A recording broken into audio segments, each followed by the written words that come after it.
Great. Most awkward intro ever. Won one award tonight. Okay, today even. For those of you that saw the promo and are interested, the dog's name is Jersey. And yes, the fame has gone to his head. He's unbearable at the moment. Well, Joel took the only attitude that rhymed in part one with an attitude of gratitude, so I apologize that my title isn't as fun. And I thought at least we could keep it light and inspiring, and then we decided to go with an attitude of perseverance. So I don't know what else to tell you. Good luck for the next 30 minutes. May the odds be ever in your favor. But the attitude of perseverance is defined as persistence in doing something despite difficulty or delay in achieving success. And so when I began to think about when I've had to persevere, one thing came to mind. There was a hike that I did a few years ago. And in 2018, I went on a Trek America trip with one of my best friends, Roxana. And we started in New York, we went up the east coast of Canada, and we came back down and ended in New York again. And towards the end of our trip, we were in Maine, in the Acadia National Park, and we had a choice for what to do the next morning. There were two options, and one option was to do a nice walk around the Bay Area and see what Maine looked like in the Acadia Park, or the other one was to do some hikes up these mountains. And earlier that day, our guide had pointed out one of the places where the hikes would be, and he'd really enthusiastically shown us where there was a red jacket of a guy doing the hike. And honestly, he looked like a mountain goat. And if you know about mountain goats, they sort of defy the law of physics, and they end up somewhere where they really shouldn't be. Like, how is it physically possible that you've ended up there? And so as we were talking about it, I could feel this sick feeling just forming in the pit of my stomach. And I just thought, maybe this isn't the right idea. And we discussed it into the night, and I was going back and forth. Like, do I do the hike? Do I just go on the walk? And my best friend really wanted to do the hike, and I did too, because I love hikes, but I was just so afraid of falling. And they told us it would be a tough one. And so I thought, okay, I'll go and speak to the guide. And, we're like, it's easier than what people are making out, surely. Like, it's not as bad as it said. And he just looked me dead in the eyes, and he just said, no.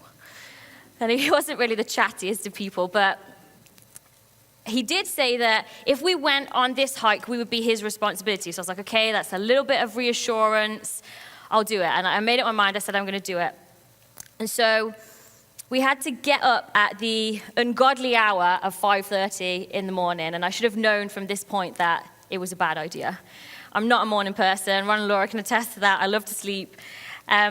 But we got up and we head to this hike, and we're 10 minutes in, and I am exhausted. You may not know this about me. It might come as a surprise, but I'm actually short.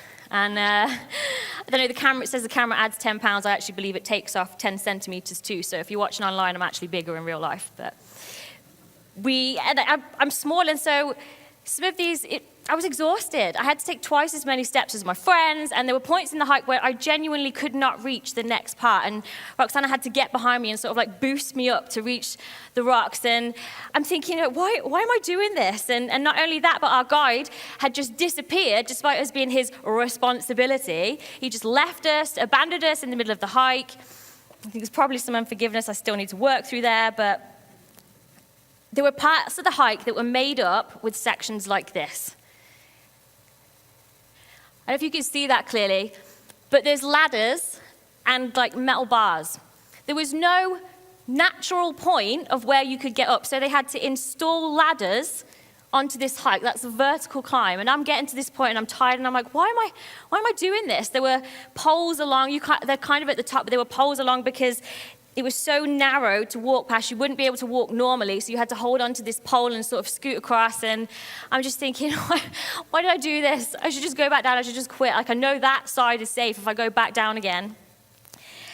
But, we persevered, and we kept going. It was morning, though, so everywhere was wet with dew, and all these ladders are really slippy, and my foot's slipping, and I'm just trembling the entire time. But we persevered. And we kept going, and I'm thinking, the view is going to be worth it. Like, just keep going. You can do this. And we kept going. We did not see our guide at all, but we carried on. I'm like, I don't know where he is. He could have fallen. Who knows? But I get to the top, and let me tell you, there is nothing quite like looking out and seeing nothing.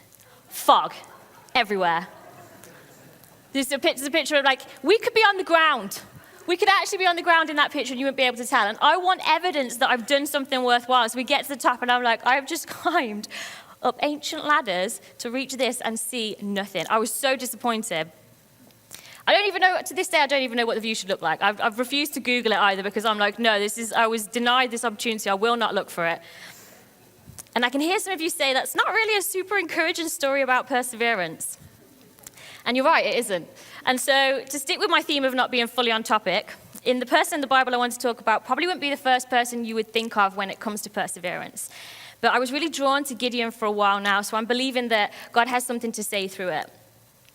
And we find Gideon pretty early on in the Bible, and he was called out by God in a time of persecution for Israel by the Midianites. And because the power of the Midianites was so oppressive, they hid in shelters and in caves and strongholds. And we find Gideon hidden in a wine press, which is essentially just a pit in the ground. And when God commissioned him, and we find this in Judges chapter 6, God says, go and save Israel. And Gideon basically says, I'm weak. And I'm not just weak, I'm the weakest of the weak. But the Lord answered him in verse 16, and he said, I will strike down all the Midianites, leaving none alive. And Gideon is still unsure, so he asks God to give him a sign. And so Gideon brings out an offering of meat and unleavened bread, and the angel of the Lord touches the tip of his staff to this offering. Fire flares from the rock. It consumes all the offering. The angel disappears, and Gideon's like, oh, wow, I've seen the angel of the Lord face to face. He's amazed. But what I love about Gideon is he asked for a sign, and God gave it to him with the meat and the bread being consumed by fire. And then when it's time to do what God has told him to do, he says, yeah, I'm going to need another sign. That first one wasn't enough. And so in verse 36, we hear Gideon say, if you will save Israel by my hand, as you said, I'm going to pull this wool fleece, I'm going to put it on the ground, and there's got to be only dew on the fleece. So the fleece can be the only thing that's wet, everything else is going to be dry. And so God does exactly that. God does exactly what Gideon asks. And he wakes up, he finds that the fleece is wet, and it says he wrings the moisture out the fleece. And this is where I feel especially drawn to Gideon, because I just picture it like this, as he's like wringing out the moisture, and he's like, hey God, do you remember that time when you like had fire flare from the rock and consume everything? And remember that time when I put the fleece out and I said, make that be the only thing that's wet, and it was wet. And yeah, I remember that too. That was a cool story, bro. Listen, I'm going to need another one. Just one more sign, one more test. I'm going to put this out again, and this time I need this to be dry and everything else to be wet. I love this story because it makes me feel so much better about all the times when I'm like, God, I just need a sign, and he gives me one. And then a few weeks later, I'm like, yeah, I'm going to need another one. Please, just one more. But when we're persevering, it often isn't just one night between the signs. It's months or it's years, and we're like, God, I just need to check that this is still the plan. Because I believed you when you showed me something the first time, but it's been a while now, and I'm not sure we're on the same page anymore, and I just need to know. I can keep going, but it feels like something should have happened by now. And in the next chapter of Judges, we see Gideon go up against the Midianite army, and this army has 135,000 soldiers, and Gideon has 32,000 soldiers. And in Judges 7, verse 2, it says, the Lord said to Gideon, you have too many men. I cannot deliver Midian into their hands, or Israel will boast against me. My own strength has saved me. Now announce to the army, anyone who trembles with fear may turn back and leave Mount Gilead. So 22,000 men left, while 10,000 remained. But the Lord said to Gideon, there are still too many men. Take them down to the water, and I will thin them out for you there. If I say this one shall go with you, he shall go. But if I say this one shall not go with you, he shall not go. So Gideon took the men to the water, and there the Lord told him, separate those who lap the water with their tongues as a dog laps from those who kneel down to drink. 300 of them drank from cupped hands, lapping like dogs, and the rest got down on their knees to drink. The Lord said to Gideon, with the 300 men that lapped, I will save you and give the Midianites into your hands. Let all the others go home. So Gideon sent the rest of the Israelites home, but kept the 300 who took over the provisions and trumpets of the others. Now, I don't know about you, but when I read the Bible, sometimes I like to try and imagine what's not said, because we never actually hear Gideon's response to God. We just see Gideon doing what God told him. And so I think, Gideon's human. He's got to have the same sort of emotions and thoughts that we have. And so this is how I picture it going down. So God tells Gideon, you've got too many men. And so Gideon has to go out to his army, and he's already probably questioning God's ability to do simple math. He's like, oh, sure, they've got 135,000, but I'm the one with too many, okay. And so he goes out and he stands, he goes, Israel, mighty warriors, men of great courage. The Lord has already promised us victory. I'll say it again, the Lord has already promised us victory. I just want to make sure everyone's aware of that. But if you tremble with her, you can go home. Okay, we're good? Everyone got that? And then he heads back into his tent. And his chief of staff, who's clearly uncomfortable, has to come in, and Gideon says, okay, how many did we lose? Like 1,000, 2,000, 3,000 max, right? No more than that. 22,000 have left. Are you having a laugh? 22,000. That's terrible. How are we supposed to do anything with that? We were already they had 4 times more than us, and now we're down to 10,000. That's just great. And so he goes on, and I think, how awful would that be if that was your job to go and tell the leader, yeah, we just lost 22,000 people. Like, I'm really sorry about that. And I have to be honest with you, though, I feel like I would be in I'd 100% be in that 22,000. If we're on the verge of battle and someone says, hey, if you're a little bit afraid, you can go home, I'd grab my backpack, put my sword away, I'd be like, sayonara, boys, wish you the best of luck. What was that? I'm wearing a top hat to what? I might be a coward, but I'm classy. What was that? Sorry. Oh, I was distracted. Okay, so he has the 10,000. Gideon's like, okay, we can do this. And so God comes back and said, Gideon, you still got too many. Like, I'm going to send them to drink. I'm going to thin them out for you there. And so some start drinking from the river on their knees, and the others are lapping it out of their hands like dogs. And this is just hilarious to me, because when has that ever been? I understand the cupping of hands, but when have you ever cupped your hands and then decided to lap with your tongue? The Bible's hilarious. But so Gideon goes out again, and I feel like the chief of staff has to come in again, this poor guy, and Gideon says, okay, give me the numbers. And how many lapped from their hands? 300. Oh, not as bad as I thought. Honestly, I'm not surprised to see Ezekiel lapping like a dog. He's worried me for a while. That's no surprise. Okay, we can do this. So we lose 300. After that first mass walkout, I'm actually pretty good with this. I'm relieved. Okay, I'm going to go chat with God real quick. I'll be right back. God, thank you. I'm sorry, what? I must be mistaken, because it sounds like you want me to send 9,700 normal drinkers home and take 300 golden retrievers to battle with me. Like that's what it sounds like. Are we sure this is the plan? And it just doesn't make sense. Like I feel like there'd be sarcasm from Gideon. Honestly, like I would be there questioning God. It doesn't make sense. How can 300 beat 135,000? I don't want to persevere with this. Like, why don't we just quit? I'll go back to the wine press. At least I know I'm hidden there. But when we're still persevering, it doesn't make sense. It doesn't make sense why breakthrough hasn't come yet. God, it doesn't make sense that my reserves of strength are just being cut back. When I started this journey of perseverance, I had 32,000. I had 32,000 of strength in me, and I felt like I could get through this financial crisis. I knew the battle would be hard. I knew the enemy was still bigger, but I thought we could do it. And it's been a year now, God, and I haven't seen anything, and I'm cut down. Or God, it's been 5 years since my kids walked away from church, and I thought I could pray into this, but I feel like I'm down to 10,000, and I had strength at the beginning, but all this with nothing happening, it's just depleting my reserves, and I'm not sure I have much more in me, but I'm with you, God. Like, I know you can do something with 10,000.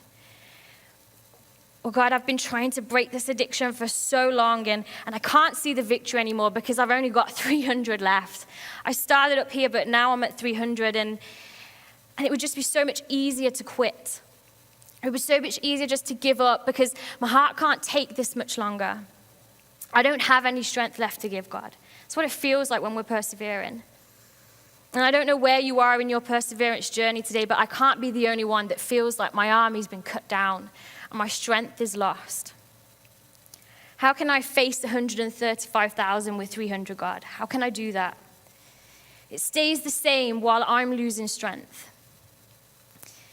And as I prepared this message, I really wrestled with God over what to share. And he sort of challenged me, and I'm kind of an all or nothing person, and right now I guess I'm all in. So a big area of my life personally where it has been a struggle and it feels like I have to persevere and the battle is hard, that's with being single. And I did it. I said the S word on stage. I hope we're all still okay. But if I'm going to be up here, I have to be real with you. And I can't tell you about my perseverance in marriage because I haven't been there. I can't tell you about my perseverance with kids because I haven't been there. But I can tell you about persevering in prayer for something you've hoped for years and you haven't seen the fulfillment of it. And I can tell you about persevering and seeing other people's breakthrough in an area that you need and you've been praying for. And being single isn't the only journey of perseverance that I have walked or I am walking. There are salvations for family and friends that I've been praying for years. And there are things with my family that I'm persevering with God to see happen. Being single isn't the only one, but it is a big one for me. And realistically and honestly, in a church as a whole worldwide, it can almost feel like it's taboo to be single at times. It can almost feel especially bad if you're struggling with being single. But the reality is, there are a lot of people out there in the exact same place as me. And it's hard. Can I just put it out there? It's hard. It's a journey. And if we look at it objectively, there aren't very many people from a stage saying that this struggle is hard because it's not where many people are in life. Just facts. There's not many people on a stage in this same place. But God put it so heavy on my heart that if I'm going to be here, I have to be vulnerable. And I feel so exposed saying this right now and saying it online, no less. But if my feeling uncomfortable in sharing this struggle helps one other person who's single, then it's worth it. I don't only want to share my victories, but hold my struggles close to my chest for fear of being less than a perfect Christian. And God sees the struggle. It isn't easy being single, and it's not easy dating, and it's not easy being married, and it's not easy being divorced, and it's not easy being widowed. But wherever you are today, just persevere. Don't quit. You don't have to be ashamed of the struggle. You don't have to be ashamed that whatever you're going through is something that takes perseverance. We have so much shame in our culture already. I feel like this has to be broken today. Like, shame isn't from God. And I feel like there's so much shame built up that there's actually people here today or people online and you're going through something and nobody knows. No one has a clue that it's a perseverance for you because you're so ashamed to admit that it's a struggle. But can I tell you this morning, please don't be ashamed. That's not from God. And whatever you're going through, it's time to share it with someone. Because sometimes you just need to hear that someone else is struggling too. Am I the only one? Like, sometimes I just need to hear that you get it. I just need to know that you understand and that we don't have to stay down and we don't have to share a pity party together, because I've been to my fair share of those and I've hosted more than I should have. But when you know you're not alone, then you can help each other up. And I could preach this message without ever once having told you what my struggles are or where I need to persevere, but I don't think it would mean as much. I don't think that it would mean as much because God is using me where I am and not where I think I'm meant to be or where the world says I should be. I need you to know this morning that you're not less than because you're single. You're not less than because you're persevering through tough times in your marriage. You're not less than because things are difficult financially for you right now and you don't know where God is going to come through. You're not less than because your kids aren't living a life for Jesus and you're not sure that God is even hearing your prayers anymore. You're not less than because that addiction to pornography is really hard to stay on track with and it's an ongoing battle. You're not less than because that situation at work just hasn't resolved itself and it's getting harder and harder. You're not less than because you're believing for that healing, but the results came back and it's not the miracle that you hoped for. You're not less than, but He is greater than. He's greater than anything this world has to throw at us. But one thing I discovered in being in a season of having to rally myself and persevere is that a part of me has attached God's love for me to the outcome of my situation. And when I'm not seeing the breakthrough, my view of God is being slowly distorted from what is true. And part of my difficulty in persevering is that the thoughts start to become, you must not love me like other people, God. You must not see me like other people. You must not care for me like other people. You must not hear my prayers like you're hearing other people's prayers. I must have done something wrong if I'm still struggling with this. Maybe this is resonating with you this morning, and so I guess I need to ask you, have you tied the evidence of God's love for you to the outcome of your situation? And when you're in this place, it's so tempting to just quit. And quitting doesn't necessarily mean giving up on God and being a Christian, although it can look like that. I think sometimes when we want to quit, it means quitting praying about it anymore. I can't keep facing disappointment when I pray, God, so I'm just not going to pray anymore. I can't pray in this area. But we have to persevere. Don't give up on that prayer. Some of you are going to need to go somewhere today and shut yourself away and pick up those prayers that you put down. We need to persevere. But I wouldn't be honest with myself or you if I didn't say that I get for some of you, this is the last thing you want to hear today. I've been here before. I've been here before when I was struggling. And if we're talking about an attitude of perseverance, we're not talking about a few days or a few weeks. We're talking about months, and we're talking about years. We're talking about decades. And you could be in that place where you're like, I've been here before when I was struggling, and I was finding it really, really hard. And then I heard a message, and I got picked up, and I'm like, okay, God, we can do this. I feel like it's coming.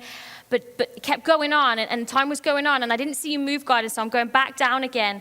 But then I had that prophetic word that was spoken over me, and it just picked me back up again, and I can do this, God. I'm with you. I know that breakthrough's near, but time keeps going, and I don't see a change, and so I'm really struggling. But then someone sent me that scripture that was just right where I needed to be, and God, I'm with you, but I can't see it. I thought this time was it, and I keep getting to the top of the mountain, and all I see is fog.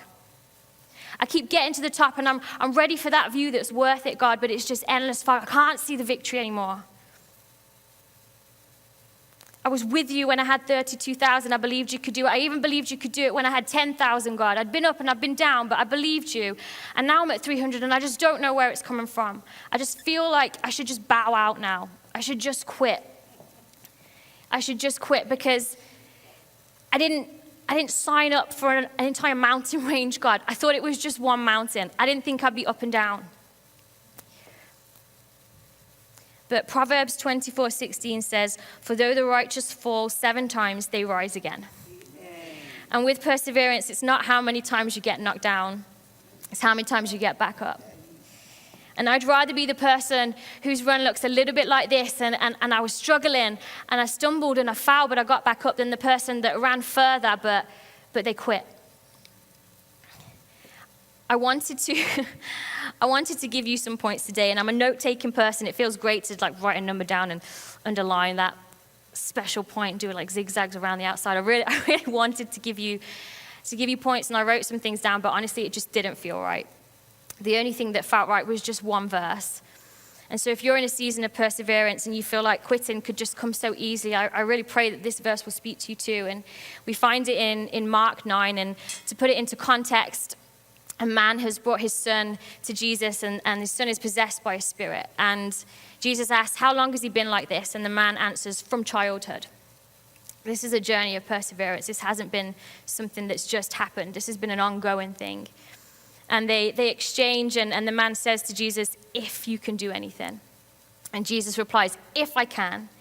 Everything is possible for the one who believes.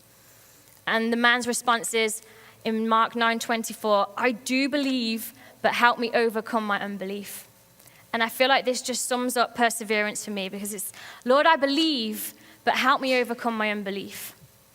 I wouldn't still be here if I didn't believe in you, God. I wouldn't still be walking this. I would have quit a long time ago and saved myself a lot of heartache and pain. I wouldn't have walked this journey for so long if I didn't believe that you can do something. But God, I just help my unbelief that you will do something. Jesus, I believe in you, but help my unbelief for this circumstance. I believe that you can change the impossible, but help my unbelief that you'll change my impossible. You said that everything is possible for one who believes, so help my unbelief. I know that daring to have faith feels like pain, but this morning I need to tell you not to quit. Keep going. The attitude of quitting is going to break you. It's the attitude of perseverance that's going to make you. And I don't know when my endpoint for this season is. I don't know when your endpoint for your season is. I don't know when my prayers are going to be answered. I don't know when your prayers are going to be answered. But if I stop looking ahead and I start looking for a way to exit and a way to just leave my run, then I know I'm never going to experience my victory in the way God intended it. I'm committed to being the one that runs past the finish line and not being the one that just watches everyone else run past their finish lines. There's two very different positions to take.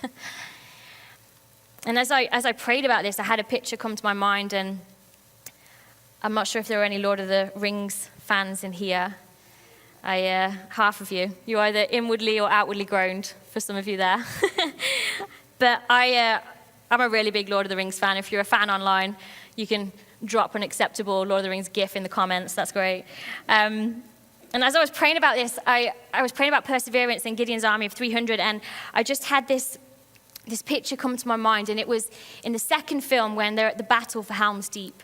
And it feels like the battle is lost, and they're making their last ride to sort of die in glory.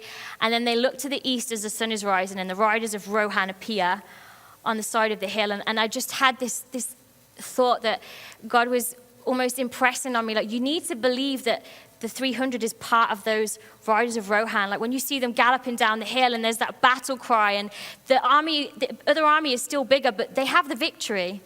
And God is like, you need to envision this. You need to take hold of this image, because that's like my 300. I can do it. I can do it with 300.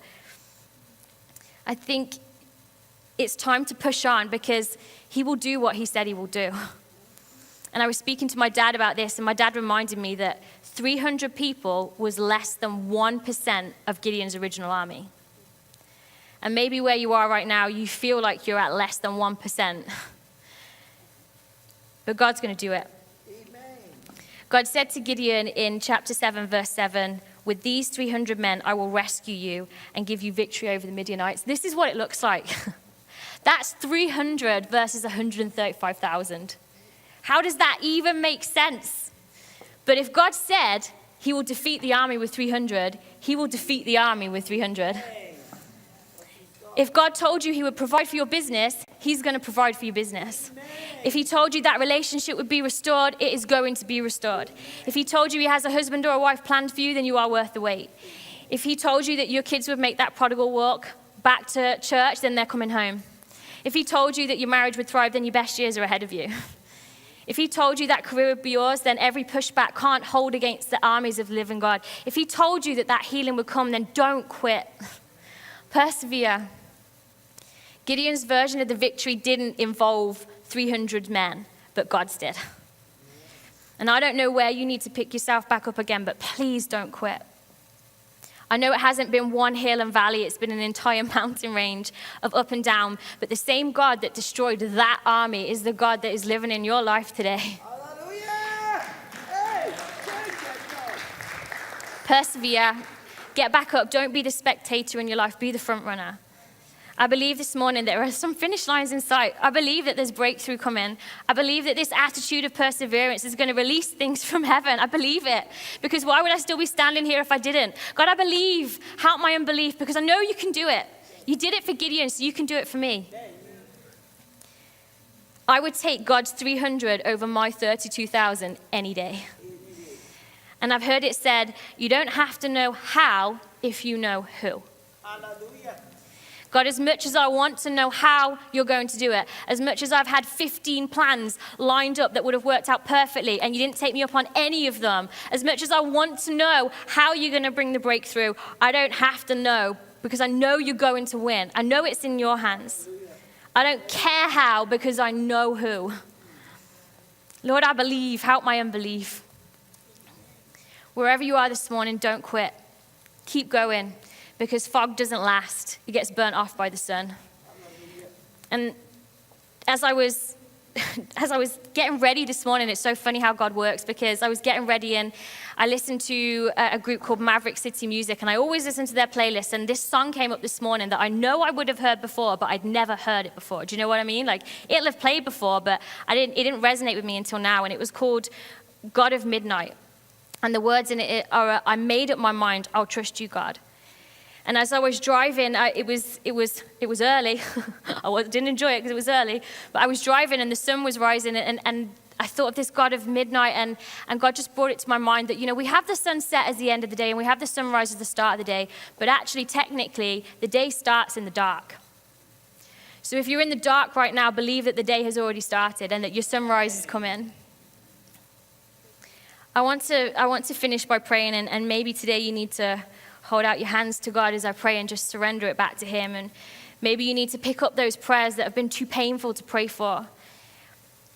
Maybe you need to declare once again that I believe, God. And maybe if you're online, you need to comment, I won't quit, or Lord, I believe, help my unbelief. Or maybe for you, it's opening up and sharing to someone and breaking off that shame and letting someone know that you're persevering with a struggle so that they can stand with you. Whatever it looks like, I just challenge you to do it. Put an action to the stirring of your heart this morning. So God, we just come before you and we acknowledge that we've been close to quitting, God. But today we stand on an attitude of perseverance. God, I'm so glad you don't quit on us. Jesus, I'm so glad you didn't quit in that garden. And I pray that this morning you would just remind us again of your promises. Remind us again that with that 300, you could do anything. God, I believe, and help my unbelief. I don't have to know how if I know who. So this morning, help us to win with an attitude of perseverance, because it's all for you, God. I don't know where people's hearts are right now, but you do. You see exactly where the struggle is. And so this morning, we declare breakthrough, God. We declare that those views are not going to be clouded with fog, but there's going to be breakthrough, and there's going to be something spectacular to see on the other side. And we just give it all to you because it's all for you, God. In Jesus' name. Amen.